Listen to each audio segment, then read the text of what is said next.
રાજકોટમાં ભારતીય વાયુસેના અને મહાપાલિકા દ્વારા સૂર્યકિરણ એર શોનું આયોજન કરાયું છે, જેનું આજે આર્મી જવાનોએ ફૂલ ડ્રેસ સાથે શો જેવું જ રિહર્સલ યોજતા શહેરના આંગણે પ્રથમવાર રૈયા વિસ્તારના પશ્ચિમ આકાશમાં એરફોર્સના કૌવત અને કૌશલ્યનું દિલધડક પ્રદર્શનને લોકોએ હર્ષનાદોથી વધાવી લીધું હતું.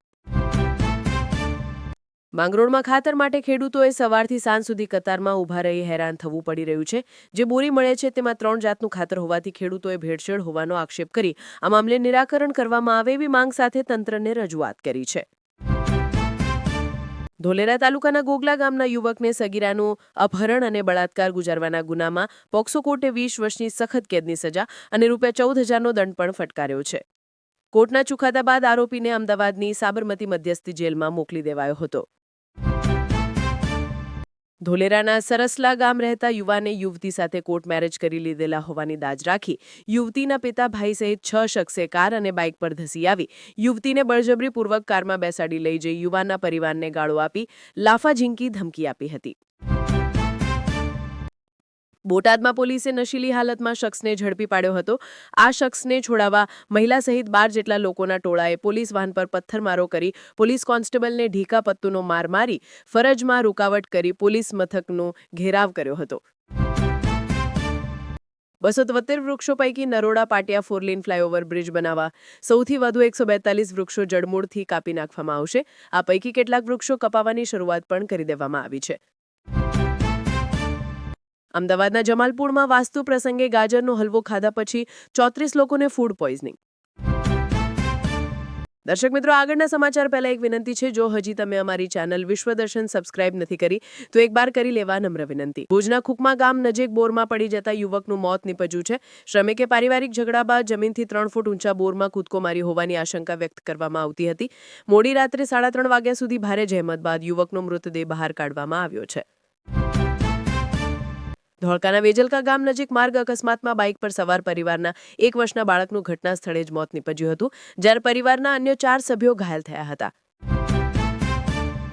ભાવનગર સોમનાથ નેશનલ હાઈવે પર અકસ્માતની ઘટના બની છે. અમરેલીના રાજુલાના 4 નાળા ચોકડી નજીક મોરી શિપિંગ કંપની પાસે પૂરપાટ ઝડપે આવી રહેલી કાર ટ્રકની પાછળ ઘૂસી જતા અકસ્માત સર્જાયો હતો.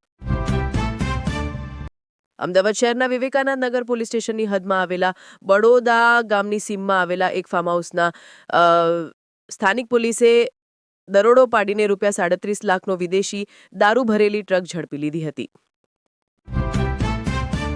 ગીર સોમનાથ પોલીસ બેડામાં મોટા પાયે બદલીનો ઘણવો થતા હડકંપ મચ્યો છે. જિલ્લા પોલીસ વડા જયદીપસિંહ જાડેજાએ એક સાથે 82 પોલીસ કર્મચારીની આંતરિક બદલી આદેશ કર્યો છે.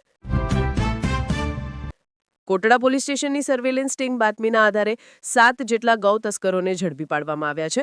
પોલીસે સાથે આરોપીની ધરપકડ કરીને કાયદેસરની કાર્યવાહી હાથ ધરી છે. બિહારના પૂર્વ મુખ્યમંત્રી લાલુ પ્રસાદ યાદવના મોટા પુત્ર તેજ પ્રતાપ યાદવના વીજળી બિલનો એક મામલો સામે આવ્યો છે. પટનાના બેઉર વિસ્તારમાં આવેલા તેજ પ્રતાપના ખાનગી નિવાસસ્થાનનું વીજળી કનેક્શન છેલ્લા 3 વર્ષથી બાકી રકમ હોવા છતાં ચાલુ છે. કર્ણાટક હાઈકોર્ટે તાજેતરમાં એક સુનાવણી દરમિયાન ભારતીય સમાજ અંગે ખૂબ જ આકરી અને મહત્વની ટિપ્પણી કરી છે. કોર્ટે કહ્યું કે ભારતીય સમાજ દુનિયાના સૌથી વધુ જાતિવાદી અને રંગભેદ કરનારા સમાજોમાંથી એક છે. સુપ્રીમ કોર્ટના પૂર્વ ન્યાયાધીશ જસ્ટિસ અભય એસ ઓકાએ ભારતમાં પ્રવર્તી અંધશ્રદ્ધાઓ અને ધાર્મિક પ્રથાઓમાં સુધારાની આવશ્યકતા પર ભાર મૂક્યો છે. જસ્ટિસ ઓકાએ સ્પષ્ટ કહ્યું કે દેશમાં અંધશ્રદ્ધાઓ સામે લડવા માટે વૈજ્ઞાનિક વિચારસરણી વિકસાવવાની ખાસ જરૂર છે. ગોવાના આરાપોરામાં બેરચબાઈ રોમિયો લેન ક્લબમાં મોડી રાત્રે ભીષણ આગની ઘટના બનતા 25 લોકો મૃત્યુ પામ્યા છે. મૃતકોમાં 3 મહિલાઓ અને 20 પુરુષો સામેલ છે. તેમાં મોટાભાગના ક્લબના કર્મચારીઓ હોવાની જાણકારી મળી રહી છે. શનિવારે રાતે લગભગ 12:04 વાગે આ ઘટના બની હતી. કોંગ્રેસ નેતા રાહુલ ગાંધી અને કેન્દ્રીય મંત્રી કિરેન રિજિજુ ડોક્ટર બાબાસાહેબ આંબેડકરની પુણ્યતિથિ નિમિત્તે શ્રદ્ધાંજલિ આપવા પહોંચ્યા હતા. ત્યારે તેમની મુલાકાત દરમિયાન હાસ્ય અને મસ્તી જોવા મળી હતી. વડાપ્રધાન નરેન્દ્ર મોદીએ એક કાર્યક્રમમાં જણાવ્યું કે ભારત આજે વિશ્વમાં એક નવી ઓળખ બનાવી રહ્યું છે અને પૂર્ણ આત્મવિશ્વાસ સાથે પ્રગતિ તરફ આગળ વધી રહ્યું છે. લાંબા ગાળાની ગુલામીએ દેશના આત્મવિશ્વાસને નબળો પાડ્યો હતો. ઈવીએમમાં ગડબડ છે તેવું મારા પિતા કહે છે, પણ હું નથી માનતો. જમ્મુ કાશ્મીરના સીએમનું ચોંકાવનારું નિવેદન. રશિયા યુક્રેન પર શનિવારે જાણે યુક્રેનનો શનિ વક્રી હોય તેમ તૂટી પડ્યું હતું. લગભગ 51 મિસાઇલ અને 653 ડ્રોન વડે કરેલા હુમલાના કારણે યુક્રેનને ચોક્કસપણે લાગ્યું હશે કે તેને ખરેખર શનિની પનોતી ચાલી રહી છે. પાકિસ્તાન અને અફઘાનિસ્તાન વચ્ચે શુક્રવારે આખી રાત સતત ગોળીબારી ચાલુ જ રહી હતી અને બંને તરફથી સામસામો તોપમારો પણ થયો હતો. આના કારણે બંને દેશો વચ્ચે ખુલ્લા યુદ્ધ જેવી જ પરિસ્થિતિ ઊભી થઈ ગઈ હતી. સુરતના સચિન વિસ્તારમાં ગેસ લીકેજથી મકાનમાં આગની ઘટના, ગંભીર રીતે ઇજાગ્રસ્ત 2 યુવતીનું સારવાર દરમિયાન મોત. પશ્ચિમ બંગાળના મુર્શિદાબાદમાં બાબરી મસ્જિદનો શિલાન્યાસ થયા બાદ હવે હૈદરાબાદમાં પણ બાબરી મસ્જિદ મેમોરિયલ બનાવવાની જાહેરાત થઈ છે. અયોધ્યામાં બાબરી મસ્જિદ ધ્વંસની 33મી વર્ષી પર તહેરીક મુસ્લિમ શબ્બન સંગઠન દ્વારા આ જાહેરાત કરવામાં આવી છે. વાવાઝોડાના કારણે શ્રીલંકામાં ભારે જાનમાલનું નુકસાન થયું હતું. રસ્તાઓ ધોવાઈ ગયા હતા અને અનેક ઘરોમાં પાણી ભરાયા હતા. આ સ્થિતિમાં સેંકડો લોકોને તાત્કાલિક તબીબી સહાયની જરૂર હતી, જેમાં ભારતીય સેનાની મેડિકલ ટીમે સ્થાપિત ફિલ્ડ હોસ્પિટલે અત્યાર સુધીમાં 1250થી વધુ અસરગ્રસ્ત નાગરિકોની સારવાર કરી છે. ભારત અને અમેરિકા વચ્ચે લાંબા સમયથી અટકેલી ટ્રેડ ડીલ પર હવે જલ્દી વાતચીત સફળ થવાની આશા વધી છે.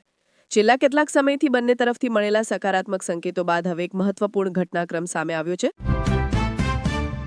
દર્શક મિત્રો, આજના સમાચાર અહીં પૂરા થાય છે. તમે કયા જિલ્લામાંથી અમારા સમાચાર સાંભળો છો અમને કમેન્ટ્સમાં જણાવો.